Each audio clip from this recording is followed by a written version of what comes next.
নমস্কার বন্ধুরা, আমি নিলয়। আমার বন্ধু পিয়াল ভট্টাচার্যের কথা আপনাদের আগেই বলেছি। আমার এই মোটামুটি 3 মিনিটের ব্লগে আপনাদের সকলকে স্বাগত। পিয়াল নাট্যশাস্ত্রের একজন স্কলার আর বড় পণ্ডিতও বলা যেতে পারে।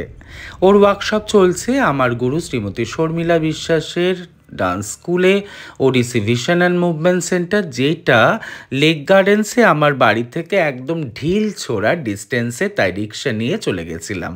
দরজায় টোকা দিতেই পিয়ালের সিনিয়র স্টুডেন্ট সায়ক উপযুক্ত একজন ন্যারেটারের মতো দরজা খুলে দিল। এখন ন্যারেটার কথাটা আমি কেন বলেছি, কী জন্য বলেছি, সেইটা নিয়ে আমি পরে আসছি। ঢুকতেই পিয়ালের সাথে দেখা, পিয়াল উৎফুল্লভাবে আমায় ওয়েলকাম করলো। এই ওয়ার্কশপে আপনারা সবাই জানেন যে আমারও একটা বিশেষ দায়িত্ব ছিল। সকাল সকাল ওয়েট করছিলাম ওয়ার্কশপের। যেতেই গোপাল গরম গরম বিকেলের চা আমাদের দিল। আমাদের পারফর্মারদের এই বিকেলের চায়ের আড্ডাটা একটা অন্য রকম। এই চা খেয়েই একটা আমেজ পাই এবং সঙ্গে সঙ্গে আমরা আমাদের কাজে আবার মন দিতে সক্ষম হই। পিয়াল সঙ্গে সঙ্গেই চা খাওয়ার পর ওয়ার্কশপ শুরু করে দিল। এখন আমি বলছি ন্যারেটার কথাটা আমি কেন বলছি। আমরা যারা ক্লাসিক্যাল মিউজিক অর্থাৎ নাচ গান নিয়ে চর্চা করি, তাদের কাছে অভিনয় দর্পণ এবং নাট্যশাস্ত্র দুটি বই আমরা মন্ত্রের মতো ফলো করি, মানে করলে ভালো হয় আর কি। সায়কও সায় দিল ওয়ার্কশপে। হ্যাঁ, ন্যারেটর নাট্যশাস্ত্রতে বলা হয়েছে একজন শিল্পীর একজন উপযুক্ত ন্যারেটর হওয়ার ক্ষমতা রাখা দরকার।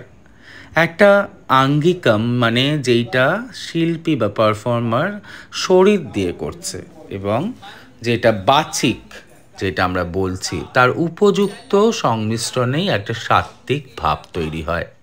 এখন দেখুন ওয়ার্কশপের কিছু ঝলক। পিয়ালের তত্ত্বাবধানে কি অপূর্বভাবে সায়ক ওয়ার্কশপ নিচ্ছে। সায়ক অত্যন্ত গুণী একজন শিল্পী।